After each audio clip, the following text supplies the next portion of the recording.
is Patricia Spitzley. We're going to bring this Committee on Development and Planning to order. Let the record show that Councilmember Spitzley and Councilmember Garza are in attendance. We are expecting Councilmember Brown. We have minutes, September 6th, 2023 minutes. Councilmember Garza. Yeah, I make a motion to approve the minutes as written. We have a proper motion. All those in favor say aye. Aye. Opposed? The minutes have been approved. Hello, sir. How are ya? We have public comment, and if you are not on the agenda and you would like to make public comment, please state your name for the record and make public comment. All right.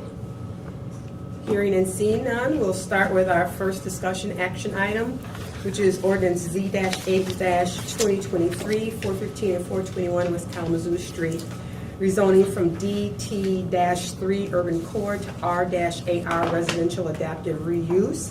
Who's here to speak on that? Ms. Statuick, and is there anyone else here to speak on that? Please state your name for the record. And I'm Woody Isaacs. I'm the site planner for the rescue mission. you work for the mission? I'm sorry? You work for the rescue mission? Well, I'm a consultant for them, yes. And you are? Dave Coleman, I'm an attorney representing the rescue mission. You represent the rescue mission? Yes. Okay, all right. All right, so is there anyone else representing the rescue mission? You? Spencer Lippert, Man Okay. Group Architects. Right, and I saw you at the public meeting. I'm Nicole Jordan, the Mayock Group Architects. Okay. All right, so we had a public meeting on Monday, and there are a couple questions that came up, and so I'd like Ms. Statuick to discuss the one of the council members asked about some language in your report, Ms. Statuick, about alternative sites. Yeah, originally, when the rescue mission, realized that it needed, a lot more capacity than what they had in their existing facilities, they looked at a couple sites in the downtown. One is the former YMCA building. Is that the one right next to Casa Checks? Yes, ma'am. Okay. Yes, it is. And then the other one was the former Cooley Law School building down on South Capitol Avenue. It's a little hard to hear you. I'm sorry, and so the former YMCA building, which is literally right over here next to Casa Chucks, and then the former Cooley Law School building down on South Capitol Avenue. And we told them, the administration and the city staff, that we would not be able to give favorable recommendations for those sites. Those are in the core downtown. Those are business districts. Those are, especially, the one along South Washington, businesses, they feed off of each other. Somebody comes down to go to a restaurant, they go visit the peanut shop, the Summit, it's intended to be commercial. Okay. To draw customers, and draw a lot of customers, and then to have some residential use, but we're talking about like apartments and that type of thing, condominiums and so forth. It is important that a shelter be in close proximity to the downtown, but not right directly in the core downtown. So this is why we felt like this site was very good. So when they approached us with this site, we said, yes, we'll definitely be able to give a favorable recommendation for it. The reason it needs to be close to the downtown is so that it has easy access to public transportation. The folks can visit the businesses and so forth, and also they have access to a lot of social, institutional, governmental resources to help them with their situation. Because the whole idea is to transition out of homelessness and so forth. So we felt like this is a very good location for it. It's surrounded on three sides by government buildings. So they don't depend on customers. They, to stay in business. So we're very supportive of this request. I don't know who attended the public hearing on Monday, but I do know This that. gentleman right here. Can you state your name for the record, please? Randy Barton. Hi. But I do know that when we held the planning board public hearing, the only comments we received were from the owners and managers of the apartment building. Yes, immediately he to was the there south, too, yeah. And then of Metro Place over at Kalamazoo and Lenawee. Okay. Well, this was a question from one of the council members, Yes. because as we're reading the report, it says DT3 zoning district, and then he was just asking, it's because we're rezoning it from DT-3 urban core, so that's why he was answering the question. So if you recall, Peter had asked that question regarding the alternative sites that was mentioned in the report. And this is, I sent a note to Ms. Statuette asking her to be Under your prepared to minutes. respond to that. And so that email is, Scotland, that's Ms. Statuette's response. Perfect, thank you. I understand where Councilmember Spatafor was coming from, because it does, the zoning designation says urban core, and yet we're saying it shouldn't be in the core downtown, so I understand why he felt like there was an inconsistency or conflict there. It is in the urban core zoning district, because that district permits a lot of flexibility in terms of density and allowable uses, but from a practical standpoint, it's not in the core commercial or business district. Right, So- right.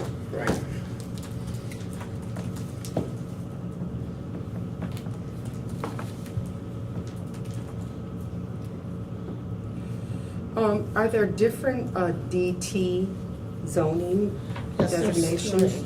there's downtown core, there's downtown edge, and there's downtown Flex. flex. Thank you.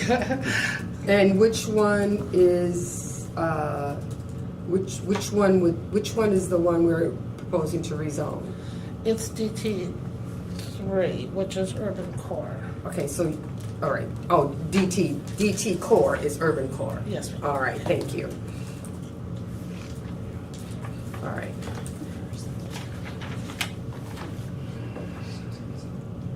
All right, council members, on this memo, do you have any questions?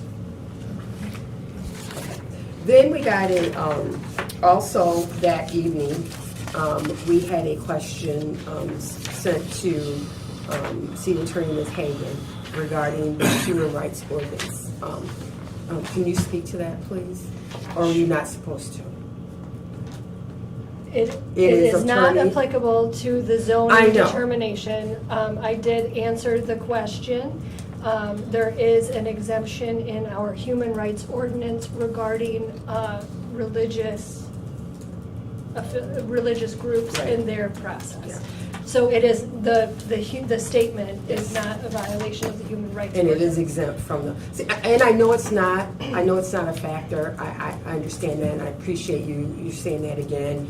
It's just that I'd like to get it on the record that it is not a course, criteria yes. that we can use as we go about making our determination. That's why I wanted you to talk about it. So, one of our council folks asked, whether the human rights ordinance would be applicable to this bill, to the rescue mission as it relates to the document that they require their volunteers and their employees to sign.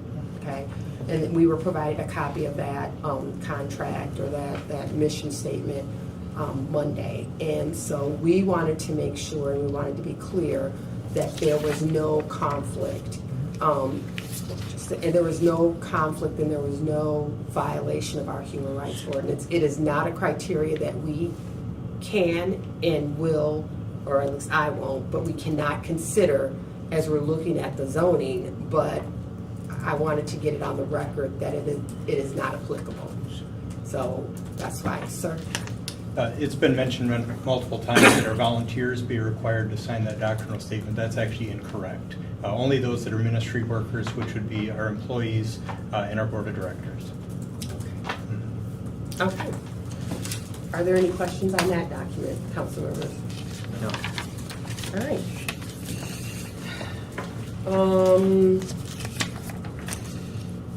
Are there any, so we had a public meeting. There weren't really any substantive comments during the public hearing. Council members, do you have any questions of the representatives of the rescue mission, Ms. Statuette, as we're sitting here? None for me. I think you guys laid it out pretty well Monday night. Yes, and in our past meetings as well, so. Okay, so on ordinance Z-8-2023, I will seek a motion. I'll make a motion. All right, we have a proper motion for the, moving on for final passage of ordinance Z-8-2023 for 415 and 421 West Kalamazoo Street. rezoning from D-3 urban core to R-AR residential adaptive reuse. All those in favor say aye. Aye. Opposed? All right, so this is on final for October 2nd. October 2nd is final approval. Okay. All right, so the next we have resolution for special land use -2-2023. This is a special land use that allows the rescue mission to be located in the R-AR residential adaptive reuse zone. You know, we went through a lot of the other concerns and some of the issues that we had. Ms. Stachwick, do you have anything else to add? No, not unless there are any questions. Okay. Do you have any questions? Could I have you, I know there was a few questions on Monday. Could you explain the special use relating to how shelters really don't have a zone? I tried the best I could on Monday, but just to make sure I didn't make any mistakes and clear everything up. They're only allowed in a couple zones, institutional and in the residential adaptive reuse. The residential adaptive reuse is the least intensive of those zonings, or you could say the more restrictive. So it seemed like the most appropriate zoning designation to go with, but it's in all of those districts, those 3 districts where it's allowed, it's only allowed by special land. Can you say that, which ones those are again? Institutional 1, Yep. institutional 2, and the residential adaptive reuse Okay. district, but in all, In DT2. and the DT2 district, okay. But So in- it's DT2. That's the downtown flex zone east of the river. So it's downtown adjacent. It's that kind of a zone that's kind of transitioning from industrial. Downtown east of the river, so where it is now. Current, yes. Okay. But this is the least intensive. No, zone. I understand. Yeah. I'm just trying to get an understanding of the No, different sure, I D understand. zoning Yeah. things. So it's DT flex. Okay. Right. All right, all Well, right. we all went right. with this one because it is the least intensive district, so that it doesn't leave it open to other uses that, you know, you may find objectionable at this location. But anywhere that, in any of the zoning districts where a shelter is allowed, it's only allowed by special land use permit. And the special land use permit allows us to make sure that that particular location is appropriate for the use. And you can, in this case, never recommended, but a special land use permit also allows you to apply conditions to the approval if you found Right. it to be necessary, which we didn't. So we're not recommending anything in this case. So it just gives you more control. Okay. Thank you. I do have a question. Yeah. Go ahead. Was there any surrounding buildings or businesses that were opposed to this? Yes.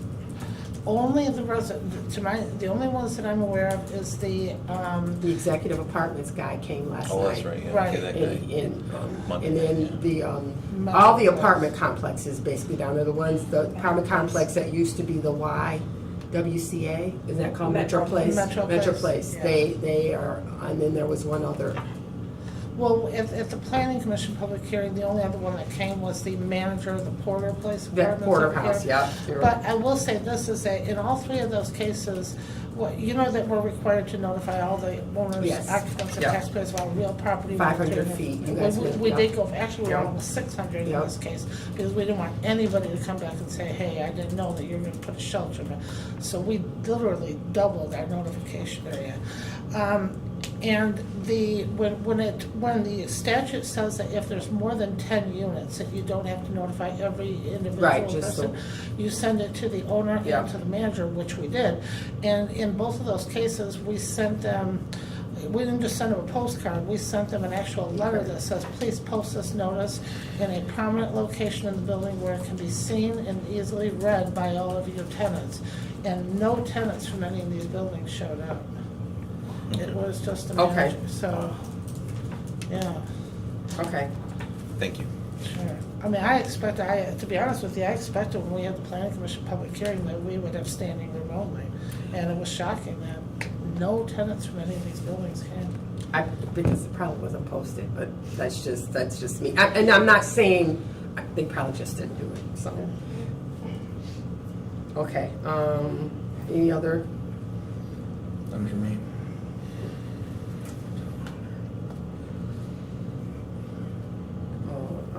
entertain a motion. Oh, one more question.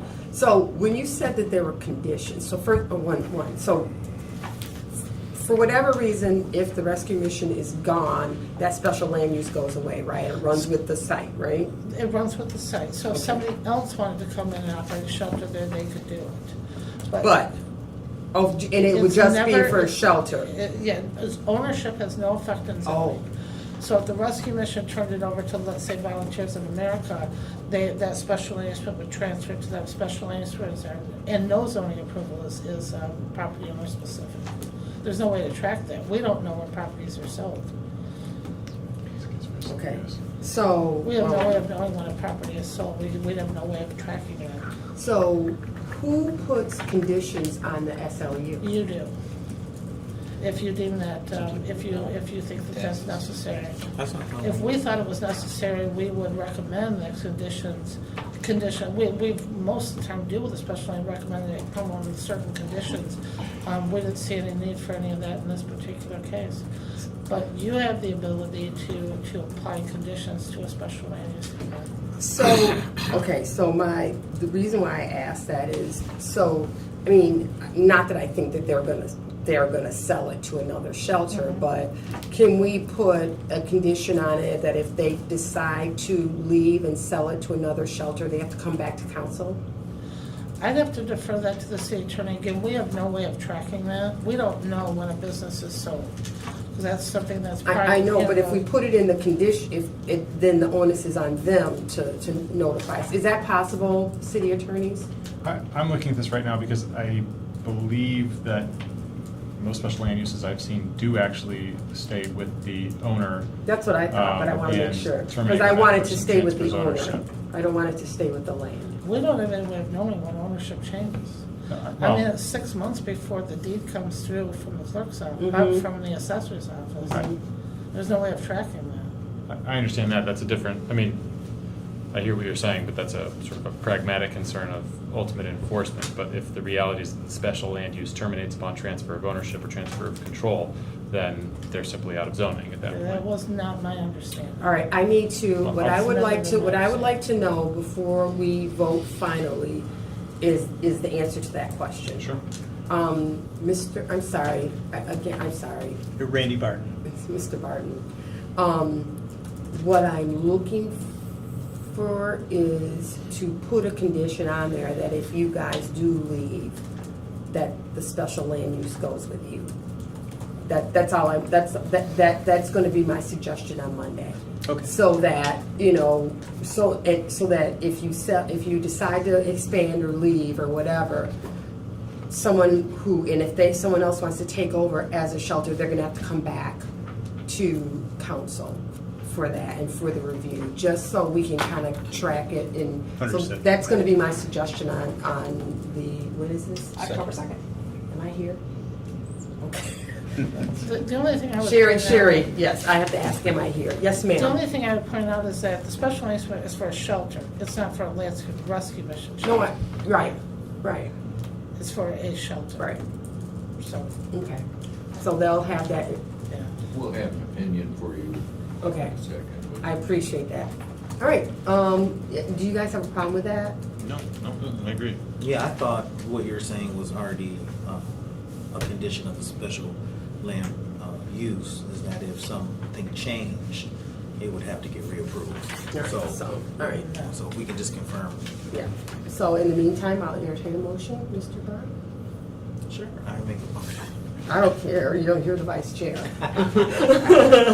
We have a proper motion for resolution SLU-2-2023, special land use permit for 415 and 421 West Kalamazoo Street. All those in favor say aye. Aye. Aye, opposed?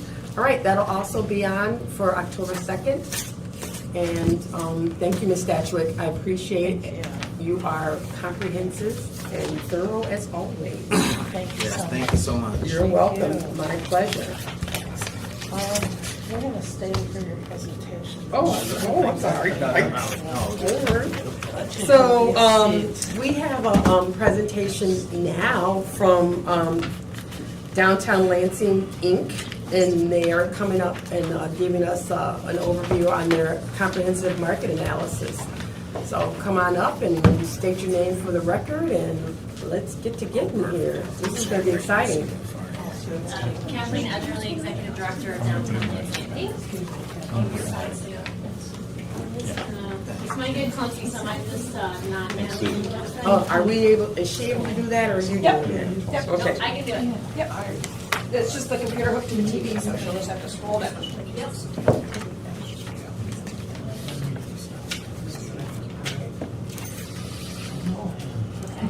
I love how you guys are over there huddling. It just fills my heart. Just makes, it's like a mother watching their children work. I'm just, Growing up right before you're there. Well, thank you everybody for your time and attention.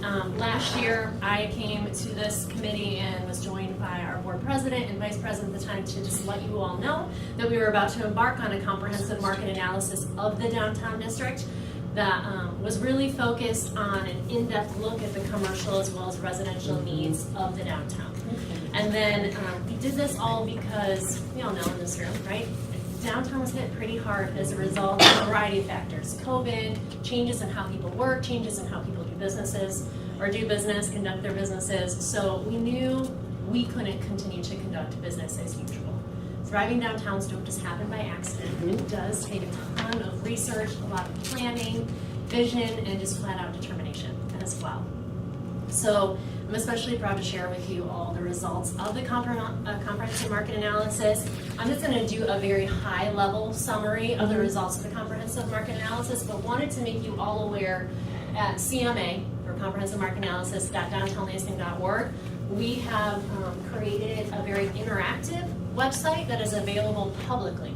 So anybody from, of course, council members to our developers, small business owners, administration, just general members of the public can all access this information and dive in deeper into the data, look at the high-level summary, and really get a better understanding of everything from community spaces, the real estate needs, residential and commercial needs of our downtown district.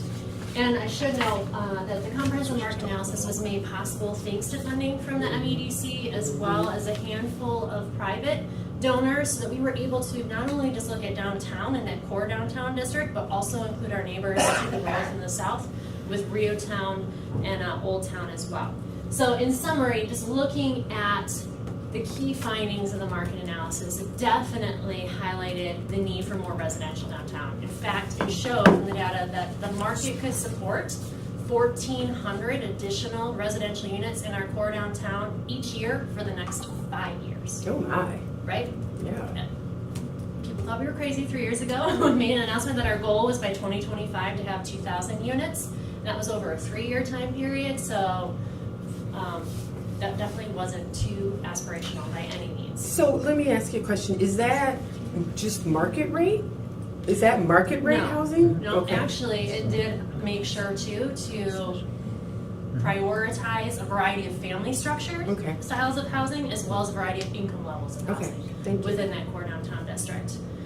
And then also, as we were looking at retail gaps in the district, you know, with bringing more residential downtown, we know that we need to diversify those open hours of the downtown, the type of business mix that we have here in order to serve the needs of the residents as well. So it identified the 3 key priority areas, actually listed at least the top 10 and then went further in the data to flush all of that out. But the top 3 types of retail needs that we have in the downtown district include pharmacy, home goods, and apparel. Yes. And then last but certainly not least. Can I ask you where Yeah, in go the ahead. report are we? Oh, I'm sorry. Are you on, what do you have in front of you? I'm not to that yet. So I'm just looking at what is actually on the summary Yeah. on the website. We'll talk about the downtown development sites in just a moment. That's what you got printed out in front of you. Because if we printed the whole market study, it's like 500 and some pages. I didn't think you wanted I would all of like that. a copy of that. if It's- possible. We can Digital. definitely send Is that it to you. is that the one that's on the website? Yes, but everything you can link to right Oh, on the gotcha. website and break it out by neighborhood too. So you can break it out from downtown, break it out to Okay, Rio we'll Town. just talk later. Great. No problem. Yeah. We could be here for hours if you wanted me to do all of She's that. got a lot of the whole thing. she's got a lot of information. There's a lot of stuff We have a lot going of our on. property owners already Yeah. having that printed out and in their hands and working on different key findings of it. Perfect. But thank you for that question. all I of was that just reading stuff. this, I'm like, where is she? You know, it's exciting. Yeah. So, okay, thank you. I wish it was that small just for condensing everything, but there's a lot to look at.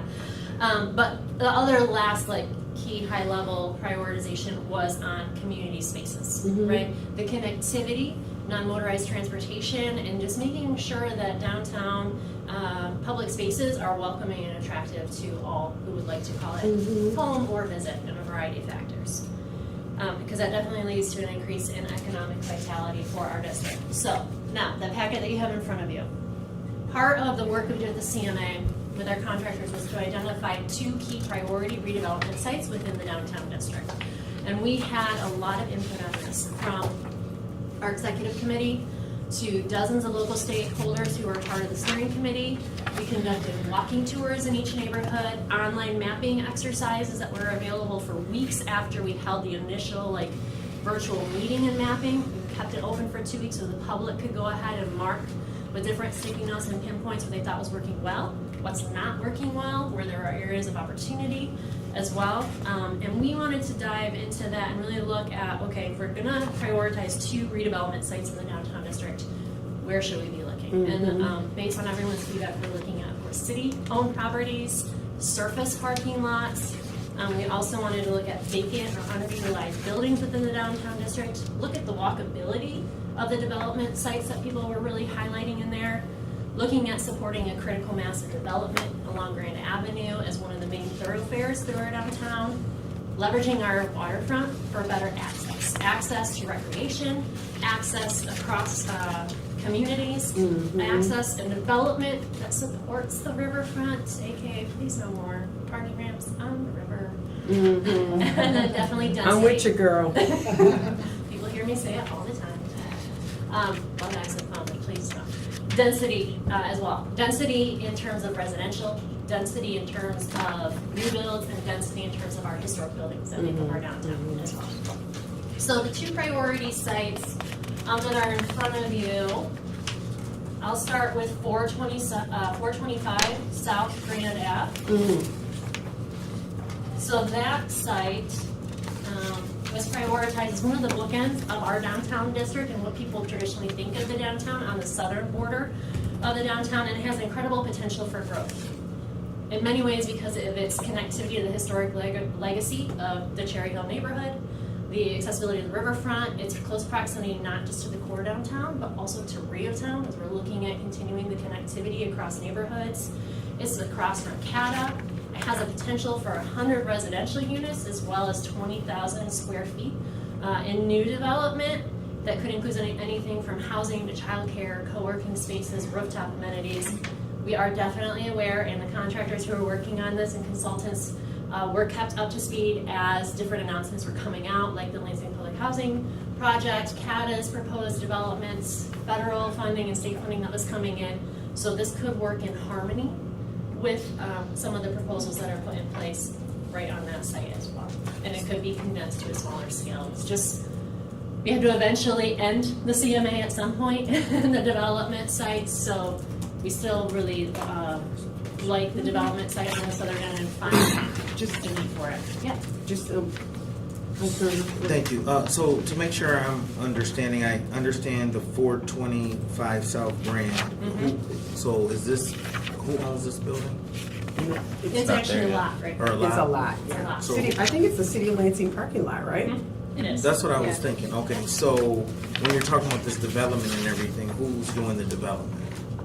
So what the point of the development sites is to make recommendations and then move towards pro formas and funding that can make it possible to give to any developer who submits an RFP for a Right. city site. Right. We're not saying who should do it, we're not saying we'll do it, but selecting 2 priority redevelopment sites that we would like developers of the city to consider was the goal of the CMA. Okay, I just wanted to make sure. So these aren't any of the Genelosi Correct. projects, okay? Yeah, that's what, yeah. I love this 122 South Grand concept. I mean, that's right there.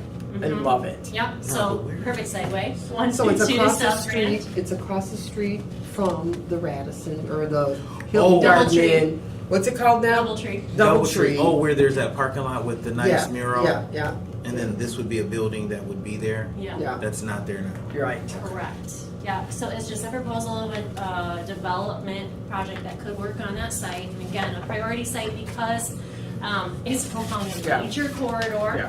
right? It could reactivate a historic site and majorly underutilized building. The proposal that they put in there actually uses some of the bones of the brick building that stands more on Allegan and Grand Ave. It has a visual, of course, of the Capitol building. It just is the gateway to the capital city in general. I love it. It's close to multiple parks, love nuts, nightlife, shopping, etc. And I can't stress this enough, just from a personal as well as professional preference, it's a great way to showcase what should be Right. showing all that Lansing has to offer, Yep. Nice. rather than what it currently is. It can have inclusions of pedestrian alleys, great community spaces, courtyards, again, rooftop amenities, little pocket alley, parks, things of that nature. So you can dig through that as well. But then also, I'm just going to talk because I want to forget what I was at. Lastly, the CMA also proposed an action plan. So not just here's some pretty pictures, here's a whole lot of data, but here's an action plan that DOI, that our city administration, LUDC, et cetera, could use, and looks at everything from possible zoning changes to make it more business and development friendly, creating a downtown development checklist, which we really loved because it could help provide us, the city building department, EDP, et cetera, with any project is brought to us and then goes before council. There's already a checklist showing it meets the criteria, it's zoned correctly, it has everything in place.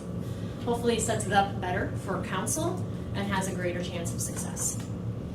Also provides actionable ways of how the city can work towards improving housing availability, again, across all spectrums of family structures and income levels.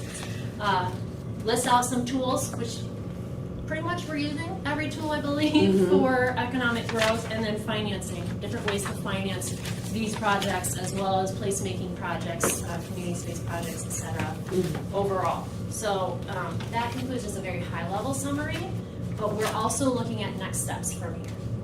And Justin Sprague from CIB Planning is willing to work with the experts at Smith Group, both that were consultants with this and could be still included as part of our contract, to work with our organization, to work with City EDP, hopefully council to adopt a downtown development plan as a result of all the key findings of this to add to the city master plan and make it a little bit more focused for the downtown specific. Well, we would have to see the city master plan first, but having said that, I think it's great that we would do this. I think that, I'm on the Downtown Lansing Inc. board as representing council, and all this is great for me. I see all kinds of downtowns in my travel, and this is what I see to make them come back and make them thriving. So I'm excited about this. And Justin Sprague is amazing. I worked with him when he was in Flint, so Okay. he's amazing. It's a really nice work. And Yeah. I know everybody, Jim. I know him too. Yeah, you do? CIB Planning and Smith Group have already met with Jordan too, and just talked to get Okay. initial feedback. We've been working with different departments to get initial feedback with Hal and the parking, to make sure that, we're aligning with goals and vision for the city, that it's not just coming out of left field and Yeah. just So getting feedback. as you're working with the city, for example, because I've been a big proponent of these surface lots that we're not using, particularly because it's COVID, we're not using a lot of them. We need to get rid of them, but we need to get rid of them thoughtfully. And so, how does that work? Do we issue bids? Do we do whatever? And I would like it done in a way where we try to, where this vision is at the forefront of ED&P as they look to whoever they're going to be selling these to, because I think that we need to have a plan in the back of our minds of how we're going to repurpose these sites that we have control over. And they're both city-owned properties, correct? No. Oh, the one, The one at 122 South Grand is privately owned. Oh, yeah, okay. I don't know who owns that on the corner there. Okay. Do you, Sue? Wasn't the Granger there? It's Granger. Granger. Ranger, okay. I thought it was a city lot. Which Sorry. we would share this, again, it's all publicly available anyways, but we would send this directly to them. We just Well, wanted I to think talk that, about it first. again, you know, Downtown Inc., EDP, you know, this is something where you prepare kind of like a proposal when you go to Granger and you say, this is what we'd like to see. How do we help you realize this vision, right? Yeah. You know, what incentives does the city have that can help you or encourage you to do so? I mean, that's how we get there. Yeah. I think the city has to be proactive in figuring out what they want their downtown to look like and then go after it. So, any other, Mr. Brown, Councilmember Brown, do you have any questions? Oh, it's wonderful. So what's the next step? Well, we'll continue working with EVP, and if you guys are willing to explore moving this forward to have a downtown development plan as part of the city master plan. How do we do that, though? do we have we do a resolution supporting that? I mean, how do you see council expressing support? Because we speak through resolutions. So if you want a resolution, if you draft up a resolution supporting that, it will come to this committee, and we can move it forward. So if that's what you need as support, you know, we could draft up a resolution, then we can have you come to council and talk about it and talk about the vision. Okay. Yeah, we can work with the city administration. And I would appreciate, as you're working with the developers, that you encourage them to reach out to local labor. Where is a copy of the master plan? That's what I said. There's one online. It was last drafted in last approved in 2012. We're currently finishing up an update to that right now, actually. So this is a perfect time Nice timing. to Yeah. discuss that. When would that be done? I'm a little overdue. It should be done by the end of this year. The draft will be out for review and for all of you. We started this process earlier this spring. We had asked to be a part of that master plan, but apparently that didn't happen, so. I mean, We sorry. would look forward to seeing a draft of it when it's Before I ready. support development plan, I would like to see what the master plan is, because it could be all encompassing or whatever, so I would want to wait. Well, I think that it's not as much supporting a plan, but supporting the concept of including some sort of downtown plan as part of the master plan, but I understand what you're saying. What I'm saying is if we have a master plan, it should be all comprehensive. That's the problem with the city. Yep. So if their plan does not include downtown, why would we have another plan to put in that plan? I want to see that plan to see is it all comprehensive together, because it should have language talking about downtown. Oh, I agree. So that's what, I just want to make sure we're not. Well, it sounds Yeah. like a good next step for me personally. To And work with- organizations definitely work with that. Yeah, and I appreciate that. Any other questions? Sorry, Councilmember Brown, I'd be happy to send you the 2012 language. No, if you have a whole nother one, I don't want to see Well, something downtown, 20 years the old. transition of, or the redevelopment of downtown was heavily covered in that 2012 plan. Yes, but if it's gonna be new, then I agree with Councilmember Brown. Yeah. There's no reason for us to see the 2012 if you're gonna have a draft already. 2023. Yeah. All right, Thank you for your time. Thank Appreciate you. it. thank If any other you. questions, feel free to reach out. So, is there anything else that we need to do today? I have nothing else. If not, I will consider this meeting adjourned. Thank you. Thank you. Good meeting.